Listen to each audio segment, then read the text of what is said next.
Hi friends, welcome back to ಸುಹಾಯ್ guest logs. ಎಲ್ಲರೂ ಹೇಗಿದ್ದೀರಾ? ನಾನ್ ಚೆನ್ನಾಗಿದ್ದೀನಿ, ನೀವು ಕೂಡ ಚೆನ್ನಾಗಿದ್ದೀರಾ ಅಂತ ತಿಳ್ಕೊಂಡಿದ್ದೀನಿ. ಇವತ್ತೇನಪ್ಪ ಬ್ಲಾಗು ಅಂತಂದ್ರೆ,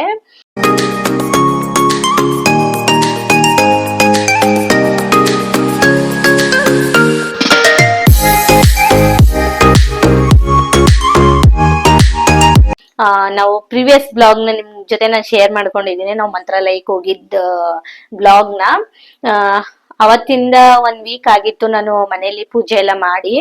ಅಂದ್ರೆ ಸ್ವಲ್ಪ ಪೂಜೆ ಮಾಡ್ತಿದ್ದೆ, ವಾರ ಎಲ್ಲ ಮಾಡಿರ್ಲಿಲ್ಲ. ಇನ್ನ ನಾಳೆ ಬಂದು ಗುರುವಾರ, ಇವತ್ತು ಬುಧವಾರ ಇದೆ. ಹಾಗಾಗಿ ಸ್ವಲ್ಪ ಇವಾಗ ಪ್ರಶ್ನಾಪ್ ಆಗಿ ಬಂದು ದೇವ್ರ ಫೋಟೋಗೆಲ್ಲ ರೆಡಿ ಮಾಡ್ಬಿಡೋಣ. ಅದು ಅಲ್ದೇನೆ ರಾಯರು ನಮ್ಮ ಮನೆಗೆ ಬಂದಿರೋದು ಫಸ್ಟ್ ಟೈಮ್ ಅಲ್ವಾ, ಹಾಗಾಗಿ ಸ್ವಲ್ಪ ಚೆನ್ನಾಗಿ ಪೂಜೆ ಮಾಡೋಣ ಅಂತ ಅನ್ಕೊಂಡು ರೆಡಿ ಮಾಡ್ಕೊಳ್ತಾ ಇದ್ದೀನಿ. ಇವಾಗ ಕೂಡ ಸ್ನಾನನು ಕೂಡ ಮುಗಿಸ್ಕೊಂಡ್ ಬಂದೆ. ಸ್ವಲ್ಪ ನೀಟಾಗಿ ಮನೆ ಎಲ್ಲಾನು ಒಂದು 2 days ಇಂದಾನೆ ಎಲ್ಲಾ ನೀಟಾಗಿ ಕ್ಲೀನ್ ಮಾಡ್ಕೊಂಡು ಎಲ್ಲಾನು ರೆಡಿ ಮಾಡ್ಕೊಂಡಿದೀನಿ. ಇವಾಗ ಸ್ವಲ್ಪ ಚೆನ್ನಾಗಿ ಪೂಜೆ ಮಾಡೋಣ. ರಾಯರು ನಮ್ಮ ಮನೆಗೆ ಇದೇ ಮೊದ್ಲು ಬಾರಿ ಬಂದಿರೋದಲ್ವಾ, ಅವ್ರು ಬಂದಾಗಿಂದ ಏನೋ ಒಂಥರ ನಮ್ಮ ಮನೇಲಿ ಪಾಸಿಟಿವ್ ಎನರ್ಜಿ ಚೆನ್ನಾಗಿದೆ. ಮತ್ತೆ ನಮ್ಮ ಹಸ್ಬೆಂಡ್ನು ಕೂಡ ಸ್ವಲ್ಪ ಚೆನ್ನಾಗಿ ಪಾಸಿಟಿವ್ ಆಗಿ ಚೆನ್ನಾಗಿದ್ದಾರೆ, ಚೆನ್ನಾಗಿರ್ತಾರೆ. ಬಟ್ ಆದ್ರೆ ಇನ್ನೂ ಸ್ವಲ್ಪ ಎಕ್ಸ್ಟ್ರಾ ಪಾಸಿಟಿವ್ ಆಗಿ ಇದ್ದಾರೆ ಅಂತಾನೆ ಹೇಳ್ಬೋದು. ನೆಗೆಟಿವಿಟಿ ಎಲ್ಲ ಹೋಗಿದೆ ಅನ್ನೋ ತರನೇ ಫೀಲ್ ಇದೆ. ಇನ್ನ ಹಾಗಾಗಿ ಸ್ವಲ್ಪ ಇವಾಗ ಮೊದಲನೇ ದಿನ ಪೂಜೆ ಮಾಡ್ತಾ ಇರೋದು ರಾಯರಿಗೆ ಅಂತ ಹೇಳ್ಬಿಟ್ಟು ಸ್ವಲ್ಪ ಚೆನ್ನಾಗಿ ಪೂಜೆ ಮಾಡೋಣ, ಚೆನ್ನಾಗಿರುತ್ತೆ ಮನೇಲಿ ಪಾಸಿಟಿವ್ ಎನರ್ಜಿ ಇದ್ದಷ್ಟು ಚೆನ್ನಾಗಿರುತ್ತಲ್ಲ ಅಂತ ಹೇಳಿ. ಅಂಡ್ ಅದ್ರ ಜೊತೆಗೆ ನಮ್ಮ ಮನೆಯವರು ಕೂಡ ಇವತ್ತು ಅಡಿಗೆಗೆ ಏನ್ ಮಾಡ್ತಿದ್ಯಾ ಅಂದ್ರು. ಯಾಕಂದ್ರೆ ನಾವು ನಾನ್ ವೆಜ್ ಎಲ್ಲ 1 month ಇಂದ ತಿಂತಾ ಇಲ್ಲ. ಇನ್ನ ಕಾರ್ತಿಗೆ ಬೇರೆ ಇದೆಯಲ್ವಾ, ತಿನ್ನೋ ಹಾಗಿಲ್ಲ, ನಮ್ ಕಡೆ ತಿನ್ನೋದಿಲ್ಲ. ಇನ್ನ ಅವ್ರಿಗೂ ಬಾಯೆಲ್ಲ ಸ್ವಲ್ಪ ಸಪ್ಪೆ ಸಪ್ಪೆ ಆಗ್ತಿರುತ್ತೆ. ಹಾಗಾಗಿ ಏನಾದ್ರೂ ಚೆನ್ನಾಗಿ ರುಚಿಯಾಗಿರೋದು ಅವ್ರಿಗೆ ಇಷ್ಟ ಪಡ್ತಾರೆ, ಅವ್ರು ತುಂಬಾ ಇಷ್ಟ ಪಡ್ತಾರೆ. ಹಾಗಾಗಿ ಸ್ವಲ್ಪ ಏನಾದ್ರೂ ಮಾಡ್ತೀಯಾ ಅಂತ ಕೇಳಿದ್ರು. ಇನ್ನ ನಾನು ವಾರ ಮಾಡ್ಬೇಕಾದ್ರೆಲ್ಲ ಜಾಸ್ತಿ ಅಡಿಗೆಗಳನ್ನ ಇಟ್ಕೊಳ್ಳೋದಿಕ್ ಹೋಗೋದಿಲ್ಲ. ಯಾಕಂತಂದ್ರೆ ವಾರ ಮಾಡ್ಲಿಕ್ಕೆನೆ ತುಂಬಾ ಟೈಮ್ ಹಿಡಿದ್ ಬಿಡುತ್ತೆ. ಇನ್ನ ಇವಾಗ ನಮ್ಮ ಮನೆಯವರು ಇಷ್ಟಪಟ್ಟು ಕೇಳಿದ್ರು ಅಂತ ಹೇಳ್ಬಿಟ್ಟು ಸ್ವಲ್ಪ ಏನಾದ್ರೂ ಮಾಡೋಣ ಅಂತ ಅನ್ಕೊಂಡಿದೀನಿ. ಹಾಗಾಗಿ ಸ್ವಲ್ಪ ಪಾವ್ ಬಜ್ಜಿ ಮಾಡೋಣ ಅಂತ ಹೇಳಿ ಸ್ವಲ್ಪ ಆರ್ಡರ್ನು ಮಾಡ್ಕೊಂಡಿದ್ದೆ. ತರಕಾರಿ ಎಲ್ಲ ಬೇಕಿತ್ತು. ಇನ್ನು ಹೊರಗಡೆ ಹೋಗ್ಲಿ ತರ್ಲಿಕ್ಕೆಲ್ಲ ಟೈಮ್ ಇಲ್ಲ ಅಂತ ಹೇಳ್ಬಿಟ್ಟು ನಾನು ಆನ್ಲೈನ್ ಅಲ್ಲೇನೆ ಜಿಪ್ಟೋದಲ್ಲೇನೆ ಆರ್ಡರ್ ಮಾಡ್ಕೊಂಡಿದ್ದೆ. ಇನ್ನ ಇವಾಗ ಪ್ರಿಪೇರ್ ಮಾಡ್ಕೊಂಡು ಪಾವ್ ಬಜ್ಜಿಗೆ ರೆಡಿ ಮಾಡ್ಕೊಬೇಕು. ಯಾಕಂದ್ರೆ ನಮ್ಮ ಮನೆಯವರು ಸ್ವಲ್ಪ ಟೇಸ್ಟ್ ಎಲ್ಲಾನು ಇಷ್ಟ ಪಡ್ತಾರೆ. ಅಂದ್ರೆ ಅವ್ರಿಗೆ ನಾನ್ ವೆಜ್ ಇದೆಲ್ಲ ಅಂದ್ರೆ ತುಂಬಾ ಇಷ್ಟ. ನಾನ್ ವೆಜ್ ತಿಂದನೆ ಸ್ವಲ್ಪ ಬಾಯೆಲ್ಲ ಸಪ್ಪೆ ಸಪ್ಪೆ ಆಗಿರುತ್ತಲ್ಲ, ಹಾಗಾಗಿ ಮಾಡ್ಕೊಟ್ರೆ ಅವ್ರಿಗೂ ಖುಷಿ ಪಡ್ತಾರೆ. ಅದು ಅಲ್ಲದೆ ಕೇಳಿದ್ರು ಅವ್ರು ಮಾಡು ಅಂತ ಹೇಳಿ. ಇನ್ನ ಸರಿ ಅಂತ ಅನ್ಬಿಟ್ಟು ಅದಕ್ಕೆ ಏನೇನ್ ಬೇಕು ಅಂತೆಲ್ಲ ಇವಾಗ ರೆಡಿ ಮಾಡ್ಕೊಬೇಕು. ಹಾಗೇನೆ ಬ್ಲಾಗ್ನು ಕೂಡ ಮಾಡೋಣ. ಅದು ಅಲ್ದೇನೆ ರಾಯರು ನಮ್ಮ ಮನೆಗೆ ಫಸ್ಟ್ ಟೈಮ್ ಬಂದಿದ್ದಾರೆ, ಏನೋ ಒಂಥರ ಚೆನ್ನಾಗಿರುತ್ತೆ, ಒಂದ್ ಮೆಮೊರಿ ಇರುತ್ತೆ ಅಂತ ಹೇಳ್ಬಿಟ್ಟು ಬ್ಲಾಗ್ನು ಕೂಡ ಸ್ಟಾರ್ಟ್ ಮಾಡಿದೀನಿ. ಇವಾಗ ಫ್ರೆಶ್ ಅಪ್ ಆಗೆಲ್ಲ ಬಂದೆ. ಮೊದಲಿಗೆ ನಾನು ಇಲ್ಲಿ ಪಾವ್ ಬಜ್ಜಿನ ಮಾಡ್ಕೊಂಡ್ಬಿಡ್ತೀನಿ. ಡಿನ್ನರ್ಗೆ ಇವತ್ತು ಅದೇನೇನೇ ರೆಸಿಪಿ, ಬೇರೆ ಏನು ಮಾಡ್ಲಿಕ್ಕೆ ಹೋಗಲ್ಲ, ಬೇಗ ಆಗ್ಬಿಡುತ್ತೆ. ಅಂಡ್ ಪೂಜೆ ಮಾಡ್ಲಿಕ್ಕೆ ರೆಡಿ ಮಾಡ್ಕೊಳ್ತಾ ಇದ್ದೀನಲ್ಲ, ಹಾಗಾಗಿ ಟೈಮ್ ಆಗ್ಬಿಡತ್ತೆ. ಇನ್ನ ಸರಿ ಅಂತ ಹೇಳ್ಬಿಟ್ಟು ಫಟಾಫಟ ಅಂತ ಇವಾಗ ಪಾವ್ ಬಜ್ಜಿನ ಮಾಡ್ಕೊಂಡ್ಬಿಟ್ರೆ ಸ್ವಲ್ಪ ಈಸಿ ಆಗುತ್ತೆ ಅಂಡ್ ಹೆಲ್ತಿ ಆಗಿ ಇರುತ್ತೆ ಅಂತ ಹೇಳ್ಬಿಟ್ಟು ಮಾಡ್ತಾ ಇದ್ದೀನಿ. ಇನ್ನು ಹೊರಗಡೆ ಎಲ್ಲ ನಾವು ಪಾವ್ ಬಜ್ಜಿ ಎಲ್ಲ ತಿನ್ಲಿಕ್ಕೆ ಹೋಗಿಲ್ಲ, ಒಂದು 2 years ಆಯ್ತು ಅಂತಾನೆ ಅನ್ಕೊಬಹುದು ಪಾವ್ ಬಜ್ಜಿ ಎಲ್ಲ ಹೊರಗಡೆ ತಿಂದು. ನಾನಂತೂ ತಿಂದೇ ಇಲ್ಲ ಅನ್ಸುತ್ತೆ, ನಮ್ಮ ಮನೆಯವ್ರು ತಿಂದಿದ್ದಾರೆ ಅನ್ಕೊಳ್ತೀನಿ. ಅವರು ಮುಂಚೆ ಎಲ್ಲ ಬಾಂಬೆಲಿ ಇದ್ರಲ್ವಾ, ಅವ್ರಿಗೆ ಇದೆಲ್ಲ ತುಂಬಾ ಇಷ್ಟ ಆಗುತ್ತೆ. ಹಾಗಾಗಿ ಸರಿ ಇದನ್ನೇ ಮಾಡ್ಬಿಡೋಣ ಅಂತ ಹೇಳ್ಬಿಟ್ಟು ಎಲ್ಲ ಆನ್ಲೈನ್ ಅಲ್ಲಿ ಆರ್ಡರ್ ಮಾಡಿದೀನಿ. ಐಟಮ್ಸ್ ಕೂಡ ಬಂದಿದೆ. ಇನ್ನ ಇವಾಗೆಲ್ಲಾನು ಪ್ರಿಪೇರ್ ಮಾಡ್ಕೊಂಡು ರೆಡಿ ಮಾಡ್ಬಿಟ್ಟು ಅದಾದ್ಮೇಲೆ ಅಡಿಗೆ ಕೆಲಸ ಎಲ್ಲ ಮುಗಿದ್ಮೇಲೆ ಪೂಜೆಗೆ ರೆಡಿ ಮಾಡ್ಕೊಬೇಕು. ಅಂಡ್ ಅದಲ್ದನೆ ಹೂವ ಎಲೆ ಏನು ಕೂಡ ತಂದಿಲ್ಲ ಕಳ್ಸಕ್ಕೆಲ್ಲ, ಅದನ್ನು ಕೂಡ ಎಲ್ಲ ತಗೊಂಡ್ ಬರಕ್ಕೆ ಸ್ವಲ್ಪ ಹೊರಗಡೆ ಹೋಗ್ಬೇಕು. ಇನ್ನ ಟೈಮ್ ಬಂದು 8 o'clock ಆಗ್ಬಿಟ್ಟಿದೆ ಇವಾಗ ಆಲ್ರೆಡಿ. ಇನ್ನ ಇವಾಗ ಬ್ಲಾಗ್ನ ಶುರು ಮಾಡಿರೋ ಬನ್ನಿ ಇವಾಗ ಸ್ವಲ್ಪ ನಾನು ಹೇಗೆ ಪಾವ್ ಬಜ್ಜಿ ಮಾಡ್ತೀನಿ ಅಂತ ನಿಮ್ ಜೊತೆ ಶೇರ್ ಮಾಡ್ಕೊಳ್ತೀನಿ. ಯಾಕಂತಂದ್ರೆ ಎಲ್ರು ಮಾಡ್ತಾರೆ, ಮಾಡೋದನ್ನೇ ಸ್ವಲ್ಪ ತಲೆ ಎಲ್ಲ ಯೂಸ್ ಮಾಡ್ಕೊಂಡು ಚೆನ್ನಾಗಿ ಮಾಡಿದ್ರೆ ಅದೇನೇ ಐಟಮ್ಸ್, ಬಟ್ ಡಿಫ್ರೆಂಟ್ ಆಗಿ ಮಾಡಿದ್ರೆ ಸ್ವಲ್ಪ ಟೇಸ್ಟ್ ಚೆನ್ನಾಗಿ ಬರುತ್ತೆ. ಹಾಗಾಗಿ ಮಾಡೋಣ, ನಮ್ಮ ಮನೆಯವ್ರಿಗೂ ಇಷ್ಟಪಟ್ಟು ತಿಂತಾರೆ ಅಂತ ಹೇಳ್ಬಿಟ್ಟು ರೆಡಿ ಮಾಡ್ಕೊಂಡು ಮಾಡ್ಬೇಕು ಇವಾಗ. ಬನ್ನಿ ಹಾಗೇನೆ ನಿಮ್ ಜೊತೆನೂ ಕೂಡ ಶೇರ್ ಮಾಡ್ಕೊಳ್ತೀನಿ. ಈ ಪೂರ್ತಿ ಬ್ಲಾಗ್ ಅಲ್ಲಿ ಏನೇನ್ ಮಾಡ್ತೀವಿ ಇವತ್ತು ನಾಳೆ ಅಂತೆಲ್ಲ ನಿಮ್ ಜೊತೆ ನಾನು ಶೇರ್ ಮಾಡ್ಕೊಳ್ತೀನಿ. ಓಕೆನಾ? ಹಾಗೇನೆ ನಮ್ ಚಾನಲ್ನ ಇನ್ನೂ ಯಾರಾದ್ರೂ ಸಬ್ಸ್ಕ್ರೈಬ್ ಮಾಡ್ಕೊಂಡಿಲ್ಲ, ಪ್ಲೀಸ್ ಸಬ್ಸ್ಕ್ರೈಬ್ ಮಾಡ್ಕೊಂಡು ನೋಡಿ. ಬನ್ನಿ ಇವಾಗ ಅಡಿಗೆನ ಶುರು ಮಾಡ್ಕೊಳ್ಳೋಣ. ಈಗ ಪಾವ್ ಬಜ್ಜಿ ಮಾಡ್ಲಿಕ್ಕೆ ಏನೇನ್ ಬೇಕು ಅಂತ ಅನ್ಬಿಟ್ಟು ನಾನು ಆರ್ಡರ್ ಮಾಡಿ ತರಿಸ್ಕೊಂಡಿದ್ದೆ. ಜೆಪ್ಟೋದಲ್ಲೇನೆ ಆರ್ಡರ್ ಮಾಡಿದ್ದೆ, ಅದು ಕೂಡ ಬಂದಿದೆ. ಮಾಮೂಲಿಯಾಗಿ ಗೋಬಿ ಮತ್ತೆ ಹಸಿ ಬಟಾಣಿ, ಬಟರ್ ಬೇಕಿತ್ತು, ಸ್ವಲ್ಪ ಕ್ಯಾಪ್ಸಿಕಮ್ಮು ಮತ್ತೆ ಕೊತ್ತಂಬರಿ ಸೊಪ್ಪು, ಪಾವ್ ಬಜ್ಜಿ ಮಸಾಲ ಇಷ್ಟನ್ನ ನಾನು ಆರ್ಡರ್ ಮಾಡ್ಕೊಂಡಿದ್ದೀನಿ. ಇದು ಕೂಡ ಬೇಗನೆ ಬರುತ್ತೆ ಆರ್ಡರ್ ಮಾಡಿದ ತಕ್ಷಣನೇ, ಹತ್ರನೇ ಇದೆ ಅಲ್ವಾ. ಹಾಗಾಗಿ ಇನ್ನ ಇದಾದ್ಮೇಲೆ ನಾನು ಏನೇನ್ ಬೇಕು, ಎಷ್ಟು ಕ್ವಾಂಟಿಟಿಯಲ್ಲಿ ಬೇಕು ಅಂತ ಅನ್ಬಿಟ್ಟು ನಾನು ಎಲ್ಲ ನಾನು ಒಂದ್ ಪ್ಲೇಟ್ಗೆ ಹಾಕಿ ಇಟ್ಕೊಂಡ್ಬಿಡ್ತೀನಿ. ಇದ್ರ ಜೊತೆಗೆ ಸ್ವಲ್ಪ ಶುಂಠಿ ಬೆಳ್ಳುಳ್ಳಿ ಪೇಸ್ಟ್ ಕೂಡ ಬೇಕಾಗುತ್ತೆ. ಅದನ್ನೆಲ್ಲ ನಾನು ಒಟ್ಟಿಗೆನೆ ಇಟ್ಕೊಂಡ್ಬಿಟ್ಟು ಒಂದೇ ಸಲ ಇನ್ನ ಕಟ್ ಮಾಡ್ಕೊಳ್ಳೋದಿಕ್ಕೆಲ್ಲ ರೆಡಿ ಮಾಡ್ಕೊಂಡ್ಬಿಡ್ತೀನಿ. ಯಾಕಂದ್ರೆ ಲೇಟ್ ಆಗ್ಬಿಡುತ್ತೆ ನಾವು ಒಂದೊಂದೇ ಇದ್ ಮಾಡ್ಕೊಂಡ್ರೆ ಅಂತ ಹೇಳಿ ಒಂದ್ಸಲ ನಾನು ಒಂದು ಪ್ಲೇಟಿಗೆ ಏನೇನ್ ಬೇಕು ನಾನ್ ಮಾಡ್ತಾ ಇರೋ ಅಡಿಗೆಗೆ ಅಂತ ಅನ್ಕೊಂಡು ಯೋಚನೆ ಮಾಡಿ ಎಲ್ಲ ನಾನು ಒಂದು ಪ್ಲೇಟ್ ಅಲ್ಲಿ ಹಾಕಿಟ್ಬಿಟ್ಟು ಕ್ಲೀನ್ ಮಾಡ್ಬಿಟ್ಟು ಇಟ್ಕೊಳ್ಳೋಣ ಅಂತ ಒಂದು ಪ್ಲೇಟ್ಗೆ ಹಾಕಿ ಇಟ್ಕೊಂಡ್ಬಿಡ್ತೀನಿ. ಅದಾದ್ಮೇಲೆ ಏನೇನ್ ಬೇಕು ಅಂತ ಎಲ್ಲ ನಾನು ಕಟ್ ಮಾಡಿ ರೆಡಿ ಮಾಡ್ಕೊಳಕ್ ಈಸಿ ಆಗುತ್ತೆ ಅಂತ ಹೇಳಿ ಇಲ್ಲಿ ನಾನು ಪಾವ್ ಬಜ್ಜಿಗೆ ಈರುಳ್ಳಿ ಒಂದು 4 ರಿಂದ 5 ತಗೊಂಡಿದ್ದೀನಿ. ಸ್ವಲ್ಪ ಈರುಳ್ಳಿ ಎಲ್ಲ ಜಾಸ್ತಿ ಹಾಕಿದ್ರೆ ಚೆನ್ನಾಗಿರುತ್ತೆ, ಆಲೂಗೆಡ್ಡೆನೂ ಅಷ್ಟೇ ಜಾಸ್ತಿ ಹಾಕಿದ್ರೆ ಚೆನ್ನಾಗಿರುತ್ತೆ. ಈಗ ಇದನ್ನೆಲ್ಲ ನಾನು ಕಟ್ ಮಾಡಿ ಎತ್ತಿಟ್ಕೊಂಡಿದೀನಿ. ಇವಾಗ ನಾನು ಮೊದ್ಲಿಗೆ ಒಂದು ಕುಕ್ಕರ್ನ ತಗೊಂಡು ಅದಕ್ಕೆ 1 ಸ್ಪೂನ್ ಆಗೋಷ್ಟು ನಾನು ಕಡ್ಲೆಕಾಯಿ ಎಣ್ಣೆನ ಸೇರಿಸ್ತಾ ಇದ್ದೀನಿ. ಕಡ್ಲೆಕಾಯಿ ಎಣ್ಣೆ ಸೇರಿಸಿದ್ರೆ ತುಂಬಾ ರುಚಿ ಕೊಡುತ್ತೆ ಪಾವ್ ಬಜ್ಜಿ. ಇನ್ನು ಈಗ ಇದಕ್ಕೆ ಬೀನ್ಸ್ 1 ಕಪ್, ಕ್ಯಾಪ್ಸಿಕಮ್ 1 ಕಪ್, ಮತ್ತೆ ಕಾಲಿಫ್ಲವರ್ 1 ಕಪ್, ಆಲೂಗೆಡ್ಡೆ 1.5 ಕಪ್, ಇದ್ರ ಜೊತೆಗೆ ಟೊಮೆಟೊ 1 ಕಪ್, ಇಷ್ಟನ್ನ ನಾನು ಸೇರಿಸ್ಕೊಳ್ತಾ ಇದ್ದೀನಿ. ಇದ್ರ ಜೊತೆಗೆ ಒಂದ್ ಸ್ವಲ್ಪ ಈರುಳ್ಳಿನ ತಗೊಂಡಿದ್ದೀನಿ. ಈರುಳ್ಳಿ, ಕೊತ್ತಂಬರಿ ಸೊಪ್ಪು ಇದನ್ನೆಲ್ಲ ನಾನು ಸೇರಿಸ್ಕೊಂಡು ತರಕಾರಿ ಎಲ್ಲ ಬೇಯಲಿಕ್ಕೆ ಎಷ್ಟು ನೀರ್ ಬೇಕು ಅಷ್ಟು ನೀರ್ನ ನಾನು ಇಲ್ಲಿ ಸೇರಿಸ್ಕೊಳ್ತಾ ಇದ್ದೀನಿ. ಅಂದ್ರೆ 2 ಕಪ್ ನೀರ್ನ ಸೇರಿಸ್ಕೊಂಡು ಇದಕ್ಕೆ ರುಚಿಗೆ ಎಷ್ಟು ಬೇಕೋ ಅಷ್ಟು ಉಪ್ಪನ್ನ ಹಾಕ್ಬಿಟ್ಟು ಚೆನ್ನಾಗಿ ಮಿಕ್ಸ್ ಮಾಡ್ಕೊಂಡು ನಾನು ಕುಕ್ಕರ್ಗೆ ಹಾಕಿ ಬೇಯಿಸ್ಕೊಳ್ತಾ ಇದ್ದೀನಿ. ಅಂದ್ರೆ ನಾನು ಇಲ್ಲಿ ಒಂದು 3 ವಿಷಿಲ್ನ ತಗೊಳ್ತಾ ಇದ್ದೀನಿ. ಯಾಕಂದ್ರೆ ಇದು ಸ್ಮ್ಯಾಶ್ ಆಗ್ಬೇಕು, ಚೆನ್ನಾಗಿ ಬೇಯಬೇಕು. ಅದು ಚೆನ್ನಾಗಿ ಬೆಂದ್ರೆ ನಮ್ಗೆ ಟೈಮ್ ಸ್ವಲ್ಪ ಸೇವ್ ಆಗುತ್ತೆ. ಅದನ್ನೆಲ್ಲ ಸ್ಮ್ಯಾಶ್ ಮಾಡ್ಕೊಳ್ಳೋ ಅಗತ್ಯ ಜಾಸ್ತಿ ಇರೋದಿಲ್ಲ. 1-2 ನಿಮಿಷದಲ್ಲಿ ನೀಟಾಗಿ ಎಲ್ಲಾನು ಸಾಫ್ಟ್ ಆಗಿಬಿಡುತ್ತೆ. ಹಾಗಾಗಿ ಒಂದು 3 ವಿಷಿಲ್ನ ನಾನಿಲ್ಲಿ ತಗೊಳ್ತಾ ಇದ್ದೀನಿ. ನೀವು ಕುಕ್ಕರ್ ಅಲ್ಲಿ ಮಾಡಲ್ಲ, ಪಾತ್ರೆಯಲ್ಲಿ ಮಾಡ್ಕೊಳ್ತೀನಿ ಅಂದ್ರೂ ಇದೇ ಪ್ರೊಸೀಜರ್ ಅಲ್ಲೇನೆ ಮಾಡ್ಕೊಬಹುದು. ಪಾತ್ರೆಯಲ್ಲಿ ಮಾಡಿದ್ರೆ ಸ್ವಲ್ಪ ಟೈಮ್ ಹಿಡಿಯುತ್ತೆ, ಕುಕ್ಕರ್ ಅಲ್ಲಿ ಮಾಡ್ಕೊಂಡ್ರೆ ಸ್ವಲ್ಪ ಬೇಗನೆ ಆಗೋಗ್ಬಿಡುತ್ತೆ. ಇನ್ನು ಈಗ ವಿಷಿಲು ಕೂಡ ಬಂದಿದೆ. ಇನ್ನ ಪಾವ್ ಬಜ್ಜಿಗೂ ಕೂಡ ನಾನು ತರಕಾರಿ ಎಲ್ಲ ಬೇಯ್ಲಿಕ್ಕೆ ಇಟ್ಟಿದೆ. ಈಗ ಅದು ಕೂಡ ರೆಡಿ ಆಗಿದೆ.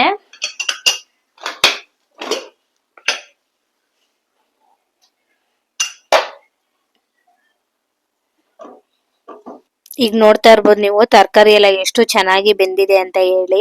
ಇದನ್ನ ಸ್ವಲ್ಪ ತಣ್ಣಗಾಗ್ಲಿಕ್ಕೆ ಬಿಡ್ಬೇಕು. ತಣ್ಣಗಾದ್ಮೇಲೆ ನಾನು ಈ ತರ ಸ್ಮ್ಯಾಶರ್ ತಗೊಂಡು ಚೆನ್ನಾಗಿ ಒಂದು ನಿಮಿಷ ಟೈಮ್ ತಗೊಳ್ತು ಅಷ್ಟೇನೆ, ಚೆನ್ನಾಗಿ ಸ್ಮ್ಯಾಶ್ ಮಾಡ್ಕೊಬೇಕು. ಈ ತರ ನಾವು ಚೆನ್ನಾಗಿ ತರಕಾರಿನ ಮೊದ್ಲೇನೆ ಬೇಯಿಸ್ಕೊಂಡ್ರೆ ಬೇಗನೆ ಕುಕ್ ಆಗುತ್ತೆ, ಆವಾಗ ಬೇಗ ಚೆನ್ನಾಗಿ ಸ್ಮ್ಯಾಶ್ ಮಾಡ್ಕೋಬಹುದು ಅಂತ ಹೇಳಿ ನಾನು 3 ವಿಷಲ್ನ ತೆಗ್ಸಿದ್ದು. ಈಗ ಹೇಗ್ ಮಾಡೋದು ಅಂತ ನೋಡೋಣ. ನಾನು ಇಲ್ಲಿ ಗ್ಯಾಸ್ ಮೇಲೆ ಒಂದು ಕಡಾಯಿನ ಇಟ್ಕೊಂಡು ಇದಕ್ಕೂ ಅಷ್ಟೇನೆ ಕಡ್ಲೆಕಾಯಿ ಎಣ್ಣೆನ ಸೇರಿಸ್ತಾ ಇದ್ದೀನಿ. ಕಡ್ಲೆಕಾಯಿ ಎಣ್ಣೆ ಸೇರ್ಸೋದ್ರಿಂದ ನಿಜವಾಗ್ಲೂ ಪಾವ್ ಬಜ್ಜಿ ಡಬಲ್ ಟೇಸ್ಟ್ ಬರುತ್ತೆ ಅಂತಾನೆ ಹೇಳ್ಬೋದು. ಇನ್ನು ಇದ್ರ ಜೊತೆಗೆ ಬಟರ್ನ ಕೂಡ ಸೇರಿಸ್ಕೊಂಡಿದ್ದೆ. ಇವಾಗ 1 ಕಪ್ ಅಷ್ಟು ಈರುಳ್ಳಿನ ಹಾಕ್ಬಿಟ್ಟು ನಾನು ಸ್ವಲ್ಪ ಗೋಲ್ಡನ್ ಬ್ರೌನ್ ಕಲರ್ ಬರೋವರೆಗೂ ಚೆನ್ನಾಗಿ ಫ್ರೈ ಮಾಡ್ಕೊಂಡು ಇದಕ್ಕೆ ಒಂದು 4 ರಿಂದ 5 ಖಾರಕ್ಕೆ ಅಂತ ಹೇಳಿ ಹಸಿಮೆಣಸಿನ್ಕಾಯಿನ ಸೇರಿಸ್ತಾ ಇದ್ದೀನಿ. ನೀವು ಇಲ್ಲಿ ಖಾರದ ಪುಡಿ ಎಲ್ಲ ಜಾಸ್ತಿ ಸೇರಿಸಿದ್ರೆ ಹಸಿಮೆಣಸಿನ್ಕಾಯಿನ ಕಡಿಮೆ ಹಾಕೊಳ್ಳಿ. ನಾನು ಕಡಿಮೆ ಸೇರ್ಸೋದ್ರಿಂದ ನಾನು ಜಾಸ್ತಿ ತಗೊಂಡಿದ್ದೀನಿ. ಇನ್ನ ಈ ಹಸಿಮೆಣಸಿನ್ಕಾಯಿನೂ ಕೂಡ ಚೆನ್ನಾಗಿ ಹಸಿ ವಾಸನೆ ಎಲ್ಲ ಬಿಟ್ಕೊಬೇಕು, ಅಲ್ಲಿವರೆಗೂ ಫ್ರೈ ಮಾಡ್ಕೊಬೇಕು. ಈರುಳ್ಳಿ ಹಸಿಮೆಣಸಿನ್ಕಾಯಿ ಎಷ್ಟು ಚೆನ್ನಾಗಿ ಫ್ರೈ ಆಗುತ್ತೋ ಅಷ್ಟು ಚೆನ್ನಾಗಿ ಇದು ಪಾವ್ ಬಜ್ಜಿ ರೆಡಿ ಆಗುತ್ತೆ. ಒಂದ್ಸಲ ಈ ಮೆಥಡ್ ಅಲ್ಲಿ ಖಂಡಿತ ನಿಮ್ ಮನೇಲಿ ನೀವು ಟ್ರೈ ಮಾಡಿ ನೋಡಿ, ತುಂಬಾ ಟೇಸ್ಟಿಯಾಗೇನೆ ಬರುತ್ತೆ ಅಂತಾನೆ ಹೇಳ್ತೀನಿ. ಈಗ ನೋಡ್ತಾ ಇರ್ಬೋದು ನೀವು ಈರುಳ್ಳಿ ಎಲ್ಲ ಚೆನ್ನಾಗಿ ಬೆಂದಿದೆ. ಇಷ್ಟು ಬೆಂದ್ರೆ ಸಾಕಾಗುತ್ತೆ. ಇವಾಗ ಇದಕ್ಕೆ ನಾನಿಲ್ಲಿ ಒಂದು 1/2 ಸ್ಪೂನ್ ಆಗುವಷ್ಟು ಶುಂಠಿ ಬೆಳ್ಳುಳ್ಳಿ ಪೇಸ್ಟ್ ನ ಸೇರಿಸಿದೀನಿ. ಇದು ಮನೇಲೆ ಮಾಡಿರೋದು. ಇದು ಹಸಿ ವಾಸನೆ ಹೋಗೋವರೆಗೂ ಚೆನ್ನಾಗಿ ಮಿಕ್ಸ್ ಮಾಡ್ಕೊಂಡು ಇದಕ್ಕೆ 1 ಕಪ್ ಆಗುವಷ್ಟು ಟೊಮೆಟೊನ ಸೇರಿಸಿದೀನಿ. ನೀವು ಬೇಕು ಅಂತ ಅಂದ್ರೆ ಟೊಮೆಟೊನ ಪ್ಯೂರಿ ಕೂಡ ಮಾಡಿ ಸೇರಿಸ್ಕೊಬಹುದು. ನಾನು ಡೈರೆಕ್ಟ್ ಆಗಿ ಸೇರಿಸಿದೀನಿ. ಈ ಟೊಮೆಟೊನ ಸ್ವಲ್ಪ ಮಿಕ್ಸ್ ಮಾಡ್ಕೊಂಡು ಇದಕ್ಕೆ ರುಚಿಗೆ ಎಷ್ಟು ಬೇಕಷ್ಟು ಉಪ್ಪು, 1/4 ಸ್ಪೂನ್ ಆಗುವಷ್ಟು ಅರಿಶಿಣ, 2 ಸ್ಪೂನ್ ಆಗುವಷ್ಟು ಖಾರದ ಪುಡಿನ ಸೇರಿಸ್ಕೊಂಡಿದೀನಿ. 2 ಸ್ಪೂನ್ ಆಗುವಷ್ಟು ಧನಿಯಾ ಪೌಡರ್ನು ಕೂಡ ಸೇರಿಸಿದೀನಿ. ಇನ್ನ ಒಂದು 4 ಟೇಬಲ್ ಸ್ಪೂನ್ ಆಗೋವಷ್ಟು ಪಾವ್ ಬಜ್ಜಿ ಮಸಾಲಾನ ಸೇರಿಸ್ಕೊಂಡಿದೀನಿ. ಇದನ್ನ ನೀವು ಬೇಕು ಅಂದ್ರೆ ಹೆಚ್ಚು ಕಡಿಮೆ ಮಾಡ್ಕೊಬಹುದು. ನಾನ್ ತಗೊಂಡಿರೋ ಕ್ವಾಂಟಿಟಿಗೆ 4 ಸ್ಪೂನ್ ಸಾಕಾಗುತ್ತೆ. ಇನ್ನು ಇಷ್ಟನ್ನೆಲ್ಲ ಹಾಕ್ಬಿಟ್ಟು ಚೆನ್ನಾಗಿ ಮಿಕ್ಸ್ ಮಾಡ್ಕೊಬೇಕು. ಆ ಟೊಮೆಟೊ, ಈರುಳ್ಳಿ, ಮಸಾಲೆ ಎಲ್ಲಾನು ಚೆನ್ನಾಗಿ ಹೊಂದ್ಕೊಬೇಕು. ಹೊಂದ್ಕೊಂಡಿದ್ ಆದ್ಮೇಲೆ ಅದು ಪ್ಯಾನ್ ನ ಬಿಟ್ಕೊಂಡು ಬರುತ್ತೆ ಸೈಡಿಗೆ, ಅಲ್ಲಿವರೆಗೂ ಚೆನ್ನಾಗಿ ಮಿಕ್ಸ್ ಮಾಡ್ಕೊಬೇಕು. ಅಲ್ಲಿವರೆಗೂ ಮಿಕ್ಸ್ ಆದ್ಮೇಲೆ ನಾವು ಏನ್ ತರಕಾರಿನ ಬೇಯಿಸಿಟ್ಟಿರ್ತೀವಿ ಅದನ್ನ ಸೇರಿಸ್ಕೊಬೇಕು. ಇಷ್ಟಾದ್ರೆ ಸಾಕಾಗುತ್ತೆ. ಈಗ ನಾನು ಬೇಯಿಸಿರೋ ತರಕಾರಿನೂ ಕೂಡ ಸೇರಿಸ್ಬಿಟ್ಟು ಚೆನ್ನಾಗಿ ಎಲ್ಲಾನು ಹೊಂದ್ಕೊಳ್ಳೋ ರೀತಿ ನಾನು ಮಿಕ್ಸ್ ಮಾಡ್ಕೊಳ್ತಾ ಇದ್ದೀನಿ. ತುಂಬಾ ಟೇಸ್ಟಿಯಾಗಿ ಬರುತ್ತೆ. ಒಂದ್ಸಲ ಈ ತರ ಟ್ರೈ ಮಾಡಿ ನೋಡಿ. ಇವಾಗ ಇದಕ್ಕೇನೆ ತರಕಾರಿ ಬೇಯಿಸಿರೋದು ನೀರಿತ್ತಲ್ಲ ಸ್ವಲ್ಪ, ಅದನ್ನು ಹಾಕ್ಬಿಟ್ಟು ನಾನು ಥಿಕ್ನೆಸ್ ನೋಡ್ಕೊಂಡು ಅಡ್ಜಸ್ಟ್ ಮಾಡ್ಕೊಳ್ತಾ ಇದ್ದೀನಿ. ನಿಮಗ್ ಗಟ್ಟಿಯಾಗೆ ಜಾಸ್ತಿ ಬೇಕು ಅಂತಂದ್ರೆ ನೀರ್ನೇನ್ ಸೇರ್ಸೋದಕ್ಕೆ ಹೋಗ್ಬೇಡಿ. ನನಗೆ ಸ್ವಲ್ಪ ತೆಳ್ಳಗಿರ್ಲಿ ಅಂತ ಅನ್ನಿಸ್ತು, ಹಾಗಾಗಿ ನಾನು ಸ್ವಲ್ಪ ನೀರ್ನ ಸೇರ್ಸಿದೀನಿ. ಇನ್ನು ಇದಕ್ಕೆ ಇವಾಗ ನಾನು ಸ್ವಲ್ಪ ಕೊತ್ತಂಬರಿ ಸೊಪ್ಪು, ಅದ್ರ ಜೊತೆಗೆ 1 ಸ್ಪೂನ್ ಆಗುವಷ್ಟು ಬೆಣ್ಣೆನ ಸೇರ್ಸಿದೀನಿ. ಇಷ್ಟನ್ನೆಲ್ಲ ಹಾಕ್ಬಿಟ್ಟು ಇದಕ್ಕೆ ಒಂದು ಅರ್ಧದಲ್ಲಿ 1/4 ಭಾಗದಷ್ಟು ನಿಂಬೆಹಣ್ಣ ಸೇರಿಸ್ಕೊಂಡಿದೀನಿ. ನಿಂಬೆಹಣ್ಣು ಸೇರ್ಸೋದ್ರಿಂದಾನೇ ಪಾವ್ ಬಜ್ಜಿ ತುಂಬಾ ಟೇಸ್ಟಿಯಾಗಿ ಬರುತ್ತೆ ಅಂತ ಹೇಳ್ಬೋದು. ಇದು ಒಂದು ಅರ್ಧದಷ್ಟು ಸೇರಿಸ್ಕೊಂಡಿದೆ ಅಷ್ಟೇ. ನೀವು ಬೇಕು ಅಂದ್ರೆ ಸ್ವಲ್ಪ ಹೆಚ್ಚು ಕಡಿಮೆ ಮಾಡ್ಕೊಳ್ಳಿ. ಇನ್ನ ಫೈನಲ್ ಆಗಿ ನಾನು ಟೇಸ್ಟ್ ನೋಡ್ಬಿಟ್ಟು ಸ್ವಲ್ಪ ರುಚಿನೂ ಕೂಡ ಸೇರಿಸ್ಕೊಳ್ತಾ ಇದ್ದೀನಿ. ಇದಾದ್ಮೇಲೆ ಫೈನಲ್ ಆಗಿ ಕೊತ್ತಂಬರಿ ಸೊಪ್ಪನ್ನ ಹಾಕ್ಬಿಟ್ರೆ ಈ ಪಾವ್ ಬಜ್ಜಿ ರೆಡಿನೇ ಆಗೋಗ್ಬಿಡುತ್ತೆ. ನೀವು ಒಂದ್ಸಲ ಖಂಡಿತ ಟ್ರೈ ಮಾಡಿ, ತುಂಬಾ ಟೇಸ್ಟಿಯಾಗಿ ಬಂದಿತ್ತು. ನಮ್ಮ ಮನೆಯವರು ಕೂಡ ತುಂಬಾ ಚೆನ್ನಾಗಿ ಮಾಡಿದ್ಯಾ ಅಂತ ಹೇಳ್ತಾ ಇದ್ರು. ಹೋಟೆಲ್ ತರನೇ ಇದೆ ಅಂತ ಹೇಳ್ತಾ ಇದ್ರು. ಇನ್ನ ಇದು ಪಾವ್ ಬಜ್ಜಿನೂ ಕೂಡ ಮಾಡಿದಾಯ್ತು. ಇವಾಗ ನಾನು ಅದನ್ನ ಸೈಡ್ಗೆ ಒಂದು ಪ್ಲೇಟ್ ಮುಚ್ಚಿ ಎತ್ತಿಟ್ಬಿಟ್ಟು ಇನ್ನ ದೇವ್ರ ಫೋಟೋ ಕ್ಲೀನ್ ಮಾಡ್ಲಿಕ್ಕೆ ಅಂತ ಬಂದಿದ್ದೀನಿ. ಪಾವ್ ಬಜ್ಜಿ ಸ್ವಲ್ಪ ಅದು ಎಲ್ಲಾನು ತರಕಾರಿ ಎಲ್ಲ ಹಾಕಿರೋದೆಲ್ಲ ಹೊಂದ್ಕೊಬೇಕು. ನಾವು ಮಾಡಿದ ತಕ್ಷಣ ತಿನ್ಲಿಕ್ಕೆ ಹೋಗ್ಬಾರ್ದು. ಒಂದು ½ ಆದ್ರೂ ಹಾಗೇನೆ ಬಿಟ್ರೆ ಅದು ಚೆನ್ನಾಗಿ ಟೇಸ್ಟಿಯಾಗಿ ಬರುತ್ತೆ. ಹಾಗಾಗಿ ನಾನು ಎತ್ತಿಟ್ಬಿಟ್ಟು ಇವಾಗ ದೇವ್ರ ಫೋಟೋಗೆಲ್ಲ ರೆಡಿ ಮಾಡೋಣ ಅಂತ ರೆಡಿ ಮಾಡ್ಕೊಳ್ತಾ ಇದ್ದೀನಿ. ಇವಾಗ ದೇವ್ರ ಸಾಮಾನೆಲ್ಲ ನಾನು ಒರೆಸ್ಬಿಟ್ಟು ಜೋಡಿಸೋಣ ಅಂದ್ಕೊಂಡಿದ್ದೆ. ಹಾಗಂತ ಕುತ್ಕೊಂಡಿದ್ದೆ ಮಾಡೋಣ ಅಂತ ಅಂದ್ಬಿಟ್ಟು ಸ್ವಲ್ಪ ಕ್ಲೀನ್ ಮಾಡಿ ತಿರ್ಗಾ ಮತ್ತೆ ನಾವು ಇವಾಗ ಅಂಗಡಿಗೆ ಹೋಗಿ ಬಂದ್ವಿ. ಯಾಕಂದರೆ ಟೈಮ್ ಆಲ್ರೆಡಿ 10:30 ಹತ್ತತ್ರ ಆಗ್ತಾಯಿದೆ. ಇನ್ನು ಅಂಗಡಿ ಕ್ಲೋಸ್ ಮಾಡಿಬಿಟ್ರೆ ಇನ್ನು ಬೆಳಗ್ಗೆನೇ ಪೂಜೆ ಮಾಡಲಿಕ್ಕೆ ಕಷ್ಟ ಆಗುತ್ತೆ ಅಂತ ಅಂದ್ಬಿಟ್ಟು ಇವಾಗ ಅರ್ಧಂಬರ್ಧ ಕೆಲಸ ಬಿಟ್ಟು ಹೋಗಿದ್ದಾಯಿತು. ಇನ್ನು ನಮ್ಮ ತರುಣನೂ ಕೂಡ ಸ್ವಲ್ಪ ಹೆಲ್ಪ್ ಮಾಡ್ತಿದ್ದಾನೆ. ಇವಾಗ ಸ್ವಲ್ಪ ಏನೇನು ತಂದಿದ್ದೀನಿ ಅಂತ ತೋರಿಸ್ತೀನಿ. ನಾನು ತುಂಬ ದಿನದಿಂದ ಅಂದ್ಕೊಳ್ತಾ ಇದ್ದೆ ಸ್ವಲ್ಪ ದೇವ್ರ ಸ್ಟ್ಯಾಂಡಿಗೆಲ್ಲ ಸ್ವಲ್ಪ ಇವಾಗ ಕ್ರಾಸ್ ಎಲ್ಲ ಮ್ಯಾಟ್ ಬರುತ್ತಲ್ಲ, ಅದನ್ನು ಹಾಕೋಣ ಸ್ವಲ್ಪ ಚೆನ್ನಾಗಿ ಕಾಣಿಸುತ್ತೆ ಅಂತೇಳಿ. ಯಾಕೋ ಆಮೇಲೆ ಮ್ಯಾಟ್ ಹಾಕೋದು ಬೇಡ, ಅಷ್ಟೊಂದು ಚೆನ್ನಾಗಿರಲ್ಲ ದೇವ್ರ ಫೋಟೋ ಅದು ಹತ್ರ ಅಂತ ಅಂದ್ಬಿಟ್ಟು ಅದಕ್ಕೋಸ್ಕರ ಬಟ್ಟೆ ತಂದಿದ್ದೀನಿ. ದೇವ್ರ ಫೋಟೋ ಕೆಳಗಡೆ ಮಾಮೂಲಿಯಾಗಿ ಬಟ್ಟೆ ಹಾಕ್ತಾರಲ್ವಾ, ಹಾಗಾಗಿ ಅದನ್ನು ತೊಗೊಂಡು ಬಂದಿದ್ದೀನಿ. ಇವಾಗ ಅರೇಂಜ್ ಮಾಡಿಬಿಟ್ಟು ಇನ್ನು ಬೆಳಗ್ಗೆ ಎದ್ದು ಮಾಮೂಲಿಯಾಗಿ ಕ್ಲೀನಿಂಗ್ ಕೆಲಸ ಮುಗಿಸ್ಕೊಂಡು ಮತ್ತೊಂದು ಸಲ ಸ್ನಾನ ಮಾಡ್ಕೊಂಡು ಪೂಜೆ ಮಾಡಿದ್ರೆ ಮುಗಿಯುತ್ತೆ. ನೋಡೋಣ ಬೆಳಗ್ಗೆ ಯಾವುದಾದ್ರೂ ಸ್ವಲ್ಪ ನೈವೇದ್ಯ ದೇವ್ರಿಗೆ ಮಾಡೋಕ್ಕಿಡೋದಕ್ಕೆ ಟೈಮ್ ಇದ್ದರೆ ಇಡಬೇಕು, ಇಲ್ಲ ಅಂತಂದರೆ ನೋಡೋಣ ಏನು ಮಾಡೋದು ಅಂತ ಹೇಳಿ. ನಂಗೆ ಗಂಧ ಒಂದು ಬೇಕಿತ್ತು, ಗಂಧ ಒಂದು ತೊಗೊಂಡು ಬಂದಿದ್ದೀನಿ. ಎಷ್ಟು ಚೆನ್ನಾಗಿದೆ ಗೊತ್ತಾ ಸ್ಮೆಲ್ಲು, ತೋರಿಸ್ತೀನಿ.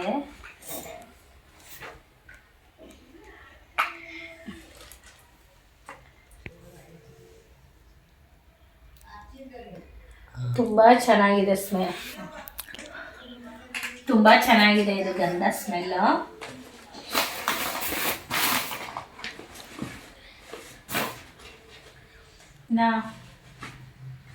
ಈ ಥರ ಬಟ್ಟೆ ತಂದಿದ್ದೀನಿ ನಾನು. ಒಂದು 100 ರೂಪೀಸ್ ಅಷ್ಟೇ, 2ರಿಂದ ಈ ಥರದ್ದೊಂದು ತೊಗೊಂಡಿದ್ದೀನಿ. ಆ್ಯಂಡ್ ಈ ಥರದ್ದೊಂದು ತಂದಿದ್ದೀನಿ. ಅಂದರೆ ನಾನು ಇಲ್ಲಿ ನ್ಯೂಸ್ ಪೇಪರ್ನ ಹಾಕಿ ಯಾವಾಗಲೂ ಪೂಜೆ ಮಾಡ್ತಿದ್ದೆ. ನ್ಯೂಸ್ ಪೇಪರ್ ಬೇಡ ಅಂತ ಅಂದ್ಬಿಟ್ಟು ಇದನ್ನು ತಂದಿರೋದು. ಮುಂಚೆ ಅಂದ್ಕೊಂಡಿದ್ದು ಗ್ರಾಸ್ ಮ್ಯಾಟ್ ಬರುತ್ತಲ್ಲ ಅದನ್ನು ಹಾಕೋಣ ಅಂತ, ಬೇಡ ಅಂತೇಳಿ ಇದನ್ನು ತೊಗೊಂಡು ಬಂದಿದ್ದೀನಿ. ಇದನ್ನು ತರಲಿಕ್ಕೆ ಅಂತಲೇ ಹೋಗಿದ್ದು. 2 ತೊಗೊಂಡಿದ್ದೀನಿ. ಇದ್ರ ಜೊತೆಗೆ ಮಾಮೂಲಿ ಸಾಂಬ್ರಾಣಿ ಬೇಕಿತ್ತು, ಅದೊಂದು ತೊಗೊಂಡೆ. ಇನ್ನು ಇದ್ರ ಜೊತೆಗೆ ನೋಡಿ ಈ ಥರ ಕ್ಲಾತು 2 ತೊಗೊಂಡಿದ್ದೀನಿ. 2 ಸೇಮೇ ಇದೆ, 2 ಕೂಡ ಸೇಮೇ ಇದೆ, ಚೆನ್ನಾಗಿದೆ. ಇದು ದೇವ್ರ ಮೇಲಾದ್ರೂ ಹಾಕ್ಬೋದು, ಅಥವಾ ನಾವು ಬೇಡ ನಾವು ಕೆಳಗಡೆ ಹಾಕ್ಕೊಳ್ತೀವಿ ಅಂದರೆ ಅಲ್ಲೂ ಕೂಡ ಹಾಕೊಬೋದು. ಜಾಸ್ತಿ ಎಲ್ಲರೂ ದೇವ್ರ ಮೇಲೆ ಹಾಕೋದಕ್ಕೆ ಬಳಸ್ತಾರೆ. ನೋಡೋಣ ಚೆನ್ನಾಗಿ ಕಾಣಿಸಿದ್ರೆ ನಾನು ಕೆಳಗಡೆನೆ ಹಾಕ್ತೀನಿ, ಅದಕ್ಕೆ ತಂದಿರೋಂಥದ್ದು. ಇನ್ನು ಮಾಮೂಲಿಯಾಗಿ ತುಳಸಿ ಹಾರ ಎಲೆ, ಸ್ವಲ್ಪ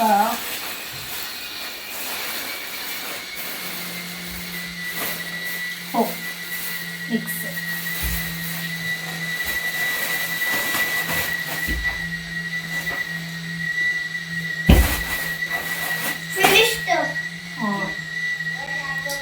ಏನು ಅಂತಂದ್ರೆ ಮಾಮೂಲಿ ನಾವು ಊಟ ತಿನ್ಲಿಕ್ಕೆಲ್ಲ ಖರ್ಚು ಮಾಡ್ತೀವಲ್ಲ ಐಟಮ್ಸ್ಗೆ ದುಡ್ಡು, ಅದಕ್ಕಿಂತ ದೇವರ ಸಾಮಾನಿಗೆನೆ ದುಡ್ಡು ಜಾಸ್ತಿ ಅಂತ ಹೇಳ್ಬೋದು. ದೇವರ ಐಟಮ್ಸ್ಗೆನೆ ದುಡ್ಡು ಜಾಸ್ತಿ ಅಂತಾನೆ ಹೇಳ್ಬೋದು. ಬನ್ನಿ ಇನ್ನು ಇವಾಗ ನಾನು ಪೂಜೆಗೆ ರೆಡಿ ಮಾಡ್ಲಿಕ್ಕೆ ಅಂತ ಹೇಳ್ಬಿಟ್ಟು ಕೂತಿದ್ದೀನಿ. ದೇವ್ರ ಸಾಮಾನೆಲ್ಲ ತೊಳೆದು ಕ್ಲೀನ್ ಮಾಡಿ ಎತ್ತಿಟ್ಕೊಂಡಿದ್ದೆ ಆಯ್ತು. ಒಂದು ಬಟ್ಟೆಲೆಲ್ಲ ಒರೆಸಿ ನೀಟಾಗಿ ಇಟ್ಕೊಂಡಿದ್ದೆ, ಎಲ್ಲ ಆಗಿದೆ. ಇನ್ನ ಮಾಮೂಲಿಯಾಗಿ ಇನ್ನ ದೇವ್ರ ಫೋಟೋಗೆಲ್ಲ ನಾನು ಫಸ್ಟ್ ಸೆಟ್ ಮಾಡ್ತಾ ಇದ್ದೀನಿ. ನಾನು ಬೇರೆ ದಿನ ಎಲ್ಲ ಕುಂಕುಮನೆಲ್ಲ ನಾನು ಮುಂಚೆನೆ ಹಚ್ತಾ ಇದ್ದೆ. ಯಾರೋ ಹೇಳಿದ್ರು ಮುಂಚೆನೆ ಹಚ್ಚಿ ಇಡಬಾರ್ದು, ನಾವು ಪೂಜೆ ಮಾಡ್ತೀವಲ್ಲ ಆಗ ಹಚ್ಚಿ ಎಲ್ಲಾನು ಆಣಿ ಮಾಡ್ಕೊಬೇಕು ಅಂತ ಹೇಳಿದ್ರು. ಹಾಗಾಗಿ ನಾನು ನಾಮ ಏನು ಇಡ್ಲಿಕ್ಕೆ ಹೋಗ್ಲಿಲ್ಲ. ಇನ್ನ ಬತ್ತಿ ಅದನ್ನೆಲ್ಲ ರೆಡಿ ಮಾಡಿ ಇಟ್ಕೊಂಡೆ. ಇನ್ನ ಕಳಶ ಇದೆಲ್ಲ ನಾನು ಪೂಜೆ ಮಾಡ್ತೀನಲ್ವಾ ಅವಾಗ ರೆಡಿ ಮಾಡ್ಕೊಳ್ಳೋಣ ಅಂತ ಅನ್ಬಿಟ್ಟು ಏನ್ ರೆಡಿ ಮಾಡಕ್ ಹೋಗ್ಲಿಲ್ಲ. ಇಷ್ಟ ಮಾತ್ರ ಮಾಡ್ಕೊಂಡಿದೀನಿ. ಇನ್ನ ನಮ್ಮ ಮನೆ ರಾಯರ ಫೋಟೋನು ಕೂಡ ನೋಡಿ ಎಷ್ಟು ಚೆನ್ನಾಗಿ ಕಾಣಿಸ್ತಿದೆ ಅಂತ ಹೇಳಿ. ಫ್ರೆಂಡ್ಸ್, ಇವಾಗ ಪೂಜೆಗೆಲ್ಲ ರೆಡಿ ಮಾಡ್ಕೊಂಡಿದ್ದಾಯ್ತು. ಇನ್ನೊಂದು ಸ್ವಲ್ಪ ಇದೆ, ಅದನ್ನ ಬೆಳಗ್ಗೆ ಮಾಡ್ಕೊಬೇಕು. ಇನ್ನು ನಮ್ಮ ಯಜಮಾನ್ರು ಕೂಡ ಬಂತು. ಆಲ್ರೆಡಿ 10:30 ಆಗಿದೆ. ಇನ್ನು ನನ್ನ ಮಗನಿಗೆ ಊಟನೂ ಕೂಡ ಕೊಟ್ಟಿಲ್ಲ. ಇನ್ನು ಬರ್ತಾ ಅವರು ಪಾವು ತಂದಿದ್ದಾರೆ. ಇವಾಗ ಮಾಮೂಲಿಯಾಗಿ ತವಾದಲ್ಲಿ ಫ್ರೈ ಮಾಡ್ಕೊಳ್ಳೋದು ಅಷ್ಟೇನೇನೆ. ಇಷ್ಟು ಮಾಡ್ಕೊಂಡ್ರೆ ಇವತ್ತಿನ ಡಿನ್ನರಿಗೆ ಪಾವ್ ಬಜ್ಜಿ ರೆಡಿನೇ ಆಗೋಗ್ಬಿಡುತ್ತೆ. ಇವಾಗ ಮಾಮೂಲಿಯಾಗಿ ಎಲ್ರಿಗೂ ಗೊತ್ತೇ ಇರುತ್ತೆ, ಪಾವ್ನ ತವ ಮೇಲೆ ಬಟರ್ ಹಾಕ್ಬಿಟ್ಟು ಸ್ವಲ್ಪ ರೋಸ್ಟ್ ಮಾಡ್ಕೊಳ್ಳೋದು. ಬೇಕು ಅಂದ್ರೆ ನೀವು ಕೊತ್ತಂಬರಿ ಸೊಪ್ಪನ್ನು ಕೂಡ ಹಾಕೊಬಹುದು. ಇನ್ನ ನಮ್ಮ ಮನೆಯವರು ಇಲ್ಲೇನೆ ಬೇಕರಿಯಲ್ಲಿ ಸಿಗುತ್ತಲ್ಲ ಪಾವು, ಆ ತರ ತಂದಿದ್ರು. ಆದ್ರೆ ನಾವು ಹೊರಗಡೆ ಎಲ್ಲ ತಿಂತೀವಿ ನೋಡಿ, ಪಾವ್ ಬಜ್ಜಿಗೆ ಬ್ರೆಡ್ ಕೊಡ್ತಾರ ನೋಡಿ, ಆ ತರ ಟೇಸ್ಟ್ ಬರೋದಿಲ್ಲ. ನೀವ್ ಯಾರಾದ್ರೂ ಈ ತರ ಪಾವ್ ಮನೇಲೆ ಮಾಡ್ತಿದೀನಿ ಅಂತ ಅಂದ್ರೆ ಈ ತರ ಪಾವ್ ಬಜ್ಜಿ ಎಲ್ಲಾನು ಮಾಡ್ತಿರ್ತಾರ ನೋಡಿ, ಅಲ್ಲಿ ಹೋಗ್ಬಿಟ್ಟು ಬ್ರೆಡ್ ನ ತಗೊಂಡ್ ಬನ್ನಿ. ಆ ಬ್ರೆಡ್ಗಂತೂ ಇನ್ನೂ ತುಂಬಾ ಚೆನ್ನಾಗಿ ಟೇಸ್ಟ್ ಬರುತ್ತೆ. ಇದನ್ನು ಕೂಡ ಟೇಸ್ಟಿ ಆಗಿತ್ತು, ಬಟ್ ಅಷ್ಟೊಂದು ಆ ಫ್ಲೇವರ್ ಬರುತ್ತಲ್ಲ ಆ ಫ್ಲೇವರ್ ಇರ್ಲಿಲ್ಲ ಈ ಬನ್ನು. ಅದನ್ನೇ ಹೇಳ್ತಾ ಇದ್ರು ನಮ್ಮ ಮನೆಯವರು. ಆ ಪಾವ್ ಸಿಗ್ಲಿಲ್ಲ, ಆಲ್ರೆಡಿ ಟೈಮ್ ಆಗಿತ್ತಲ್ಲ ಅಂತ ಹೇಳಿ ಇದನ್ನ ತಗೊಂಡ್ ಬನ್ನಿ ಅಂತ ಹೇಳಿ. ಇನ್ನ ಸರಿ ಬಿಡು, ಇನ್ನೇನು ಮಾಡೋದಿಕ್ ಆಗಲ್ಲ ಅಂತ ಅನ್ಬಿಟ್ಟು ಅದನ್ನೇನೆ ಮಾಡಿದ್ದಾಯ್ತು. ಇನ್ನ ಇವಾಗ ನಾನು ಒಂದ್ ಪ್ಯಾನ್ ಇಟ್ಬಿಟ್ಟು ಅದಕ್ಕೆ 2 ಸ್ಪೂನ್ ಆಗೋಷ್ಟು ಬಟರ್ನ ಹಾಕೊಂಡಿದ್ದೀನಿ. ನೀವು ಬಟರ್, ಎಣ್ಣೆ, ಬೆಣ್ಣೆ, ತುಪ್ಪ ಯಾವ್ದಾದ್ರಲ್ಲಾದ್ರೂ ಮಾಡ್ಕೊಬಹುದು. ನಾನಿಲ್ಲಿ ಬಟರ್ನ ತಗೊಂಡಿದ್ದೀನಿ. ಮಾಮೂಲಿಯಾಗಿ ಎಲ್ಲಾ ಸೈಡ್ ರೋಸ್ಟ್ ಮಾಡ್ಕೊಳ್ಳೋದು ಅಷ್ಟೇನೆ. ತವ ಮೇಲೆ ಇಟ್ಬಿಟ್ಟು, ತವ ಸ್ವಲ್ಪ ಹೀಟ್ ಆಗಿರ್ಬೇಕು, ಜಾಸ್ತಿ ಹೀಟ್ ಆದ್ರೆ ಸೀದೋಗ್ಬಿಡುತ್ತೆ ಬನ್ನು, ಅದನ್ನ ನೋಡ್ಕೊಳ್ಳಿ ಅಷ್ಟೇನೆ. ಇಷ್ಟ ಮಾಡ್ಕೊಂಡ್ರೆ ಪಾವ್ ಏನೇ ಆಗುತ್ತೆ. ಇನ್ನ ಇದಕ್ಕೆ ನೀವು ಸ್ವಲ್ಪ ಕೊತ್ತಂಬರಿ ಹಾಕ್ಬಿಟ್ಟು ಚೆನ್ನಾಗಿ ಮಾಡ್ಕೊಬಹುದು. ನನ್ಗೇನ್ ಅದ ಅವಶ್ಯಕತೆ ಇಲ್ಲ ಅನ್ನಿಸ್ತು. ನಾನು ಬರೀ ಬ್ರೆಡ್ ಮಾತ್ರ ಈ ತರ ರೋಸ್ಟ್ ಮಾಡಿ ಎತ್ತಿಟ್ಕೊಂಡೆ. ಎಲ್ಲಾನು ಆ ತರನೇ ಮಾಡ್ಕೊಂಡಿದೀನಿ. ಇನ್ನ ಇವತ್ತಿಂದು ಡಿನ್ನರ್ ರೆಸಿಪಿ ಹೀಗಿದೆ ನೋಡಿ, ಎಷ್ಟು ಚೆನ್ನಾಗಿ ಕಾಣಿಸ್ತಿತ್ತು ಅಂತ ಹೇಳಿ. ಹೆಲ್ದಿಯಾಗೂ ಇರುತ್ತೆ, ತುಂಬಾ ಟೇಸ್ಟಿಯಾಗೂ ಕೂಡ ಬಂದಿತ್ತು. ಈಗ ನಮ್ ತರುಣ ಅವ್ರಿಗೆಲ್ಲ ಕೊಟ್ಟಿ ಕೇಳ್ತೀನಿ ಹೇಗ್ ಬಂದಿದೆ ಅಂತ ಹೇಳ್ತಾರೆ, ನೋಡೋಣ. ಹಾಗಾಗಿ ಅವ್ರಿಗೂ ಕೂಡ ಕೊಡೋಣ ಅಂತ ಹೋಗ್ತಾ ಇದೀನಿ.